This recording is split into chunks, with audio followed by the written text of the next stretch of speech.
What's up, guys? Danny from the Massacre, and we're going to talk about the new Texas Chainsaw Massacre that just debuted on Netflix today. This franchise, which has been running since 1974, is equivalent to the Halloween franchise in its convolutedness, with its multiple timelines and its remakes and now we have the new legacy branch of the timeline, where this new film from producers Fede Alvarez and Rodo Sayaguez, who also did the story for it, directed by David Blue Garcia.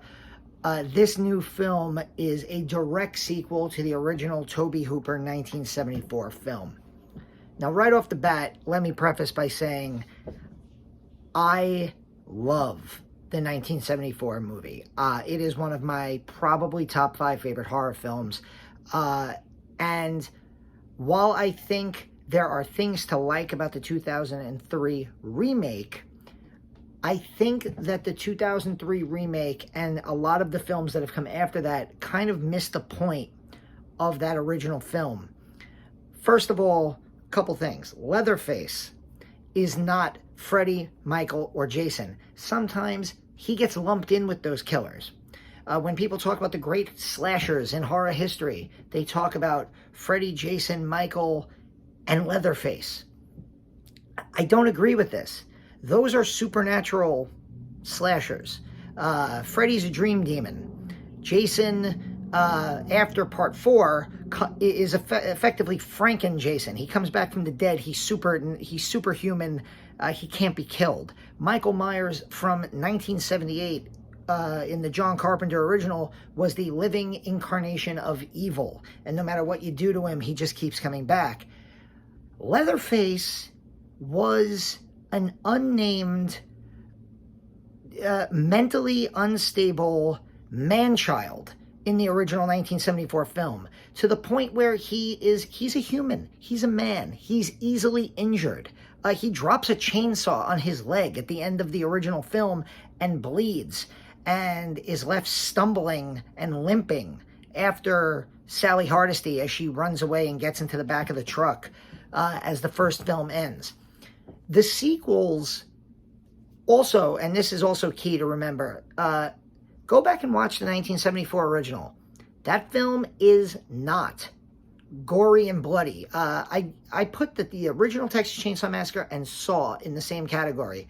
They're so psychologically great that they convince you, the viewer, that they are these rated X gorathons with just chainsaw killings and people being thrown on meat hooks. You see next to nothing of gore and violence in the original. In fact, one person, Franklin, is the only person who gets killed by a chainsaw in the original film, and you barely see anything but some blood spray. That's it. It's all psychological. The dinner scene, the family element. Leatherface is kind of superfluous to the plot. The real villains in the family are the Sawyer family. And Leatherface is just like their mentally unstable big brother who can lift the chainsaw and throw people on meat hooks. Gunnar Hansen does an amazing job in that film. From the 2003 remake onward, the films have emphasized the gore. The killings have been right out there on screen. Tons of blood, guts, violence thrown at the screen, thrown at the viewer. And they've also, especially Andrew Bernarski's performance in the remake and in Beginnings, they've portrayed Leatherface as this monstrous figure, akin to a Jason or Michael Myers. Now let's come all the way back now. Here we are, it's 2022. David Blue Garcia's new film hits Netflix. I watched the trailer. A lot of us watched the trailer for this, and we groaned. There's that wince-inducing line about, we'll cancel you, bro. You know, when Leatherface gets on the bus. There's a lot of scenes in that trailer that kind of make you go, huh, really? So I went into this movie with already low expectations. I did not go into this movie wanting to hate it. That's a new thing that you see on Twitter sometimes, where if you watch a new horror film, whether it's the new Scream, whether it's the new Texas Chainsaw, whether it's Halloween Kills, I purposely wore this shirt for a reason, for this review. If you go into one of these new films, these new horror films, and you don't like it, there's the perception that you went in wanting to hate it, and you're just being a hater, and you're just being overly negative. It's okay to not like horror movies as a horror fan. And what I think the problem is sometimes is that as horror fans, we don't hold horror filmmakers accountable, and we don't we're almost willing to accept mediocrity and outright shit and praise it and put it on pedestals because we're just so happy to get a new horror movie. Oh my God, we're getting new Halloweens, we're getting a new Scream, we're getting a new Texas Chainsaw. It doesn't matter if it's good, we're just gonna love it. And horror can be great. Horror can be amazing. And when shitty movies like the 2022 Texas Chainsaw Massacre comes out, they should be held accountable for just how crappy they are. This movie is a legacy horror movie. The new Scream movie tackles, requels, and the whole idea of legacy horror. Basically, like I said earlier, direct sequel to the original. And the previews bring back, the preview for this movie hinted that they were bringing back Sally Hardesty, with the idea that she's been waiting 50 years for this night. And if you thought to yourself, that sounds kind of familiar, yeah, it's because Halloween 2018 came out 4 fucking years ago. It's not... you have to compare this movie to the David Gordon Green Halloween films. You have to, because this is a shitty carbon copy of those movies. I mean, they even have Owen Ferrer. I'm not sure how to pronounce her name. I'm sorry. They even have her look and dressed similarly to Jamie Lee Curtis in the new Halloween films. I wore this shirt. This is the awesome Fright Rags Halloween Kills shirt in bright orange. I love it. I love this shirt more than I enjoyed Halloween Kills, by the way. That's another video. But the only thing missing from this movie was Sally Hardesty telling the lead 2 girls, that evil dies tonight. Because holy shit, the last 30 minutes of this movie desperately wanted to be Halloween 2018 and Halloween Kills. And I already said I didn't like Halloween Kills too much. I really liked Halloween 2018. I thought Halloween 2018, for what it was trying to do, was as good as it could possibly be. It was actually scary. It made me care about Jamie and Michael Myers being together again. It felt like it connected back to the original movie. They cast an actor who moved and felt like he could have been the same Michael Myers from the first film. Mark Burnham, I want to give Mark Burnham some credit. He was good in this film. He's the actor who plays Leatherface. He just doesn't ever feel like he is Gunnar Hansen. And if you, I want to steal this from I watched a YouTube review today from Cody Leach. And Cody Leach said Mark Burnham's performance felt more like Andrew Pernarski's 2003 remake version. And I almost felt, and I agree with what Cody said, that this should have been a direct sequel to the 2003 movie. The fact that this is a direct sequel to the 1974, Mark Burnham was good, but he's not playing the Gunnar Hansen Leatherface character. And just, I knew I wasn't going to like this movie about 5 minutes after it started. The main characters in this movie are incredibly unlikable characters. And when I brought this point up today, I was immediately met with, well, don't you remember in 1974 how annoying those characters were?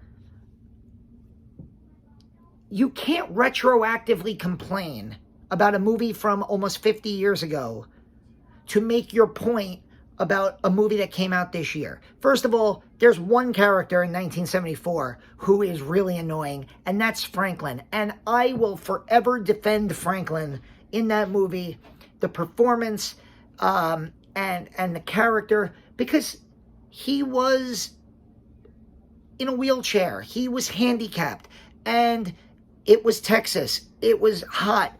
You know, he's with two couples who basically just want to sneak away and do the things they want to do, and he is the obvious fifth wheel there. So yeah, he has reasons for being as annoying and you know, the way he is.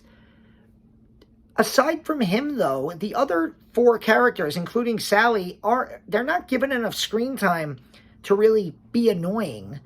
And the Sawyer family is outright terrifying in that movie. The hitchhiker, Edwin Neal, you know, the rest of the Sawyer, Drayton in that movie, Grandpa plus you had Tobe Hooper's like wacky sense of humor in the midst of like the terrifying dinner sequence at the end.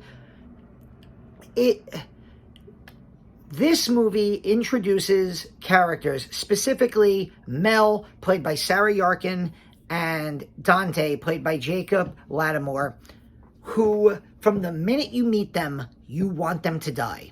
Which is fine,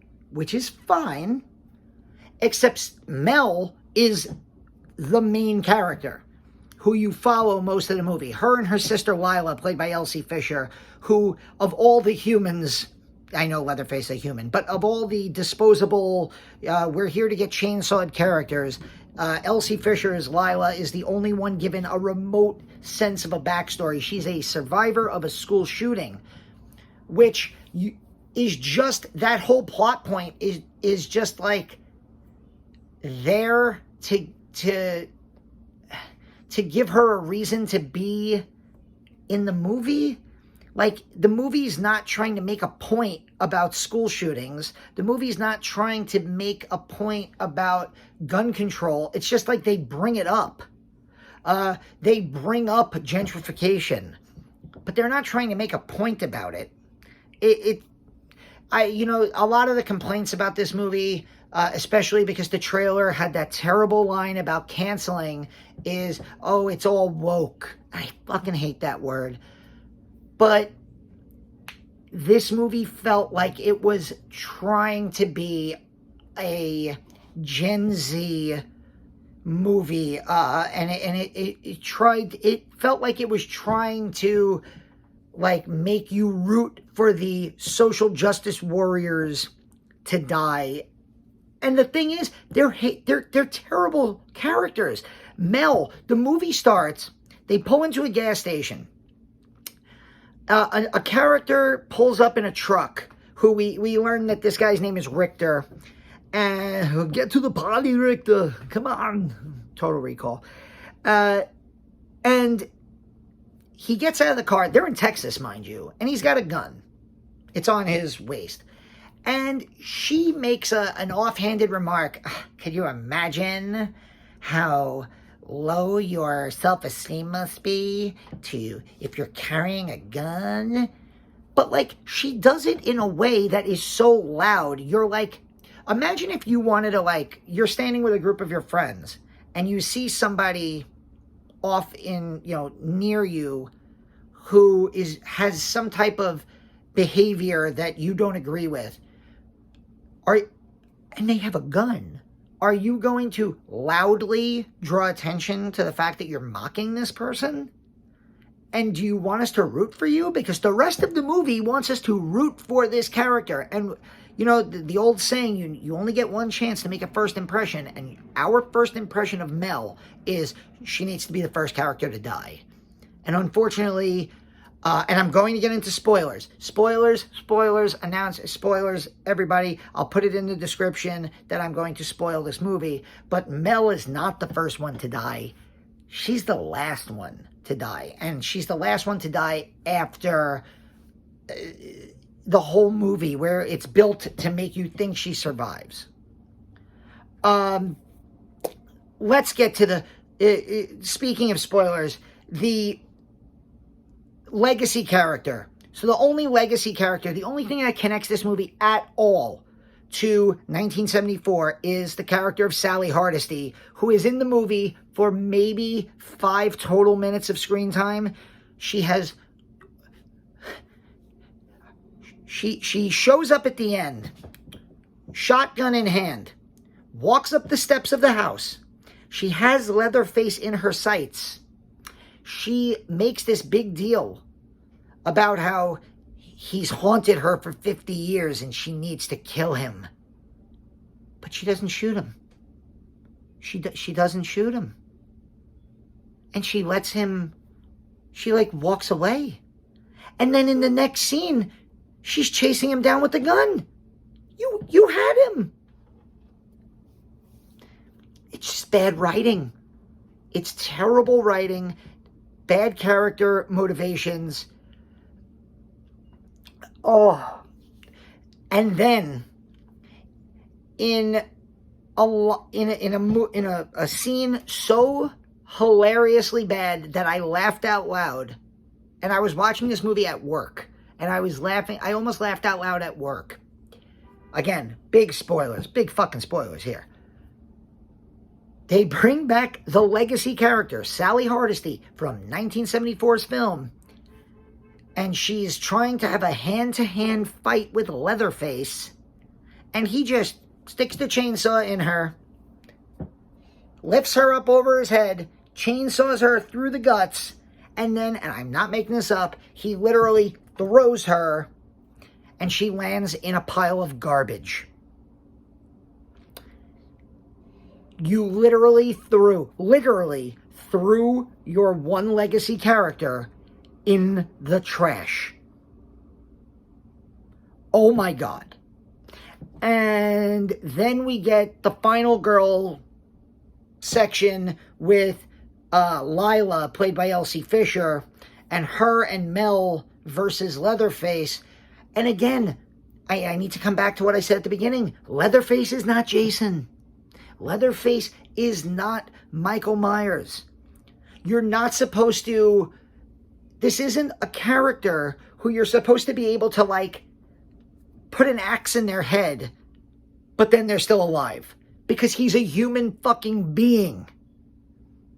And they take a chainsaw and they hit him in the face with the revving chainsaw, and he falls back into a this like little pool of water that had built up in this building, and he drowns. That's it. Like, or he was killed by the chainsaw and his body just sinks into the water, and that's it. No. He is there in the next scene. He's pulling girls out of the cars. He's sawing heads off. He's a human fucking being. It's probably too late to talk about any positives, so I'll just say this. The positives are that the gore in this movie is legit. If you just want to turn on a movie... By the way, the movie is 75 minutes long. Don't be fooled by Netflix's runtime. There are 6.5 minutes of credits in this 84-minute movie.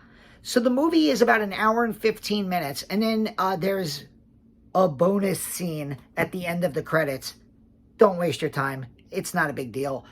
But this is a 75-minute movie, so it goes by quickly. So even though it will likely, be bad for you, if it is, you might enjoy it. I've seen people who said they enjoyed the whole movie. And hey, I'm not here to tell you your opinion is wrong. I'm just here to tell you my opinion. And I thought this was yet another really awful Texas Chainsaw movie. There have been two great Texas Chainsaw Massacre movies. They were both made by Tobe Hooper, and there hasn't been a great Texas Chainsaw movie for 36 years.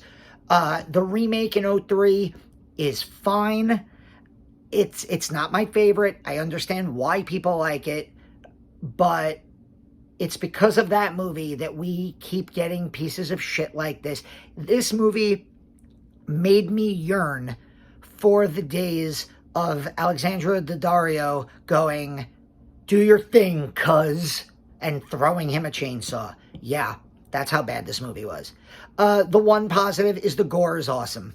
If you just want to watch a 75-minute horror movie with a ton of brutal kills, gnarly gore, then yeah, you're going to get your fill. You're going to get your fill here, if that's all you want. But my God, I'm done with this franchise. I am not coming back for any more of these shitty movies. There are, I can't even count how many Texas Chainsaw movies there are now. There are 2 good ones, maybe 3 if you include the remake. And there hasn't been any sort of decent movie in nearly 20 years. And there hasn't been a great movie for nearly 40 years. I'll watch the original and part 2 over and over and over again. I love them. They're 2 of my favorites. But this movie, oh God, this movie was fucking brutal. It easily going to be one of the worst movies of the year for me. I hope it is, because if it's not, that means that the rest of the year is going to produce some awful movies. I coined the phrase, when something is a steaming pile of crap. Well, when movies bypass the theaters and they go straight to a streaming service, whether it's Netflix or HBO Max, whatever it is, they become streaming piles of crap. And that's what this movie is. It is a streaming pile of crap. If you want your gore, you'll get your gore, but you're not going to get much else. And you know what? Evil dies tonight.